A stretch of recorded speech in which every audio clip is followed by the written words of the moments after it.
ఇక మరో breaking news చూస్తున్నాం. ప్రపంచంలోని ఎక్కడా లేని చెట్లు, వన్యప్రాణాలు, పుణ్యక్షేత్రాలకు నిలయమైన నల్లమల్ల అడవులు చర్చనీయాంశంగా మారాయి. ఏపీ వ్యాప్తంగా 5 జిల్లాల మేర విస్తరించి ఉన్న ఈ నల్లమల్ల అడవుల్లో అసలేం జరుగుతోంది? అక్కడ యువకులు ఎందుకు మిస్ అవుతున్నారు? నెల రోజుల వ్యవధిలోనే 2 యువకులు అదృశ్యం కావటం ఏంటనే ప్రశ్నలు ఇరు తెలుగు రాష్ట్రాల్లో హాట్ టాపిక్ గా మారింది. నాగర్ కర్నూలు జిల్లా అచ్చంపేట నియోజకవర్గం నల్లమలలో వరుసగా యువకులు మిస్ అవుతూ ఉండటంపై తీవ్ర కలకలం రేపుతోంది.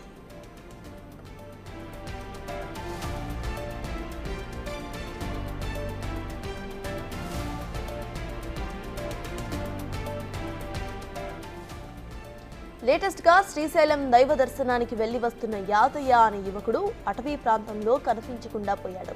ఈ ఘటన ఈ నెల 14వ తేదీన జరగగా ఆలస్యంగా వెలుగులోకి వచ్చింది. అతని బైక్, ఫోన్, హెల్మెట్, బ్యాగ్ అటవీ ప్రాంతంలోనే దొరికాయి. యాదయ్య స్వస్థలం దేవరకొండ మండలం వార్త్యనాయక్ తండాగా గుర్తించారు. అమ్రాబాద్ మన్నునూరు చెక్పోస్ట్ అభయారణ్యంలో యువకుడి ఆచూకీ కోసం పోలీసులు గాలిస్తున్నారు.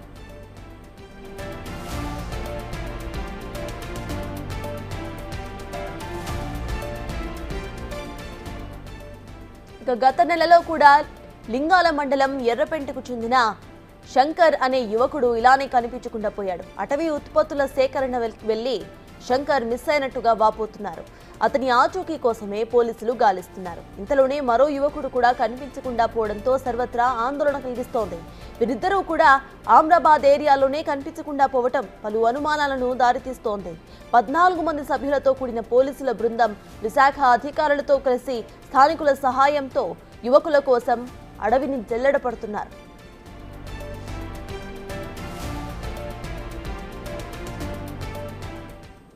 నల్లమల్ల అడవుల్లో ఇప్పటి వరకు 2 మిస్ అయ్యారు, కానీ వారు ఇప్పటి వరకు దొరకలేదు. ఇదే అంశంపై పూర్తి డీటెయిల్స్ మా ప్రతినిధి శంకర్ అందిస్తారు. శంకర్, చెప్పండి, వీరు ఒకటే ప్లేస్ లో మిస్ అవ్వటం మనం ఎలా చూడాలంటారు? ప్రెసెంట్ అక్కడ అప్డేట్స్ ఏంటి? సర్తాజ్, మొత్తంగా నల్లమల్ల అభయారణ్యంలో యువకుల అదృశ్యం అనేది కూడా పూర్తి స్థాయిలో కలకలం రేపుతున్నటువంటి పరిస్థితి నాగర్ కర్నూలు జిల్లాలో కనిపిస్తుంది. ముఖ్యంగా నల్లమల్ల అభయారణ్యం అనేది కూడా ఎన్నో పక్షులకు కావచ్చు, అదేవిధంగా వన్యప్రాణులకు, అదేవిధంగా క్రూర మృగాలకు సైతం కూడా ఆవాసంగా ఉంటుంది. ఈ నేపథ్యంలోనే గత నెల నుంచి చూసుకుంటే 2 యువకుల అదృశ్యం అనేది ఒక్కసారిగా కలకలం రేపినటువంటి పరిస్థితి కనిపిస్తుంది. గత నెల 28వ తేదీన ఎర్రపెంటకు చెందినటువంటి శంకర్ అటవీ ఉత్పత్తుల కోసం ఆ గ్రామానికి సంబంధించినటువంటి 10 మందితో కలిసి అడవులకు వెళ్లారు. మొత్తం 9 మంది కూడా సాయంత్రానికి ఎర్రపెంటకు తిరిగి వచ్చారు. కానీ శంకర్ మాత్రం ఎర్రపెంటకు తిరిగి రాలేదు. దాంతో అప్పట్లోనే పోలీసులు పూర్తి స్థాయిలో అటవీ శాఖ అధికారులతో కలిసి మొత్తంగా అక్కడ వెతికినటువంటి పరిస్థితి కనిపిస్తుంది. కానీ ఇప్పటి వరకు కూడా ఆ ఎర్రపెంటకు సంబంధించినటువంటి శంకర్ కనిపించకపోవడంతో పోలీసులు అయితే దాన్ని పూర్తి స్థాయిలో దర్యాప్తు చేస్తూ వస్తున్నారు. ఈ క్రమంలోనే తిరిగి ఈ నెల 14వ తేదీన నల్గొండ జిల్లా దేవరకొండకు చెందినటువంటి వార్త్యానాయక్ తాండాకు సంబంధించినటువంటి యాదయ్య కూడా శ్రీశైలానికి వెళ్తున్నానని చెప్పి కూడా కుటుంబ సభ్యులతో చెప్పాడు. ఈ నేపథ్యంలో ఆయన కుటుంబ సభ్యులతో చెప్పి అక్కడి నుంచి బైక్ పై శ్రీశైలం దైవ దర్శనానికి బయలుదేరాడు. తిరిగి అక్కడి నుంచి ఆయన వచ్చే క్రమంలో కూడా మిస్ అయినట్టుగా తెలుస్తుంది. అంటే ఇది కొద్ది రోజులకు 2-3 రోజుల వ్యవధిలో ఈ యొక్క కుటుంబ సభ్యులకు ఈ సమాచారం వచ్చింది. ఎందుకంటే ఇప్పటి వరకు దైవ దర్శనానికి వెళ్ళినటువంటి యాదయ్య తిరిగి రాలేదు కాబట్టి దీన్ని పోలీసులకు సమాచారం ఇచ్చారు. దీంతో పోలీసులు అయితే ఓవరాల్ గా దీనికి సంబంధించినటువంటి దర్యాప్తును ప్రారంభించారు. ఈ క్రమంలోనే యాదయ్య అమ్రాబాద్ పరిసర ప్రాంతాల్లో మన్ననూరు చెక్ పోస్ట్ నుంచి దాదాపు 8 కిలోమీటర్ల పరిధిలో అతనికి సంబంధించినటువంటి బండి, హెల్మెట్, అదేవిధంగా అతని ఫోను ఇవన్నీ కనిపించాయి. అది అటవీ ప్రాంతానికి సంబంధించి దగ్గరలో ఉంది. ఎందుకంటే ఇదంతా కూడా వన్యప్రాణులు తిరిగే ప్రాంతం కాబట్టి ఇది చాలా మిస్టరీగా మారినటువంటి పరిస్థితి. వేరే చోట జరిగితే ఈ విధంగా ఉండదు పరిస్థితి. కానీ నల్లమల్ల అభయారణ్యంలో ప్రతిదీ కూడా చాలా సెన్సిటివ్ గా ఉంటుంది. కాబట్టి దీన్ని ఆధారంగా చేసుకున్న పోలీసులు సీసీటీవీ ఫుటేజ్లను పరిశీలించారు. అక్కడ యాదయ్య సమీపంలోని ఒక పెట్రోల్ బంక్ లో కూడా పెట్రోల్ పోయించుకున్నటువంటి పరిస్థితి కనిపించింది.